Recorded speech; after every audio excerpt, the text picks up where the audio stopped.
Well, with grocery prices still climbing and the ongoing government shutdown leaving SNAP benefits in question, a lot of families are asking the same thing.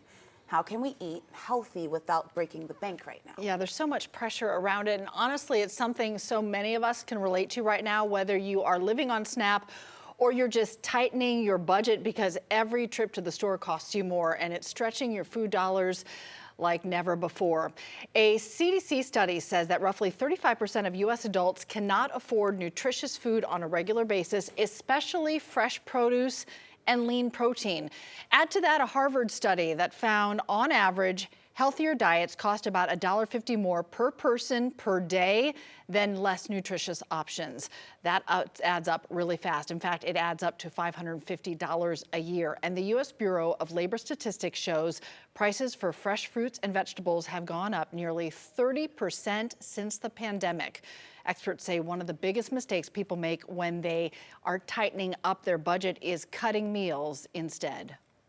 People tend to lower the number of meals that they consume because they obviously don't have as much money to pay for meals. And meal skipping is a big problem because humans are essentially energy-first systems.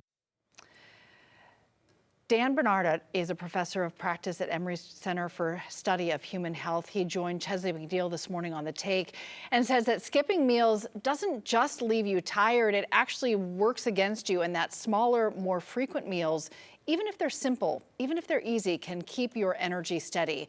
He says, think of your body like a car. It runs a lot better when you don't wait until you're on E to refuel.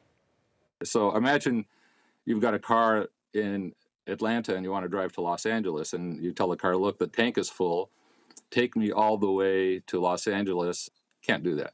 And actually, you have all kinds of problems if you do that with your own body. So you can't let yourself go into a low fuel state. You also can't talk to the car and say, I don't want to stop. I'm going to give you all the fuel you need right now for the entire trip. And the car says, well, my gas tank's not big enough. And you say, well, I'm going to give you more gas tanks. And that means more fat mass for humans. You know, that doesn't work. Or you can have a third conversation, say, I'm going to fill you up now. I'm going to stop about every 350, 400 miles and fill you up again so that you never overfill and you never go to empty. So that's really, you know, the best thing that you can do. It's a good way to think about it. Professor Bernardat says that when it comes to protein, which can be expensive, there is some helpful news. You don't have to rely on pricey cuts of meat to get your nutrients that your body needs. He says you know how to combine vegetables and grains. You can get very good quality protein in that way. So here's a trick. Pair beans with grains like rice or whole wheat bread. Together, they make a complete protein that's just as good for your body and far cheaper than meat. Beans are an excellent source of protein, but they're low in 2 essential amino acids. Whole grains are a good source of protein, but they're also low in 2 essential amino acids. But the 2 amino acids that the grains are low in are different than the 2 amino acids that the beans are low in. So if you eat them at the same time, you get a very nice balance of the essential amino acids, and you get a very good quality protein at an extremely low cost. I grew up on red beans and rice. We'd have it all the time. Now, with the government shutdown dragging on, there are a lot of families, you know, relying on SNAP benefits who are facing tough choices, not knowing when that next payment will come.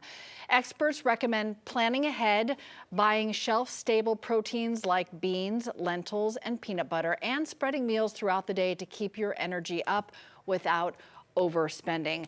Really important to think about how you can still get what you need in a really cost-effective way. And honestly, rice and beans is such an important way to do that. And it's tastier than ramen noodles. It's more nutritious. Yeah. You can low sodium. put a bunch at the same time, especially if you have a big family of 5, 6 people, you can load it up.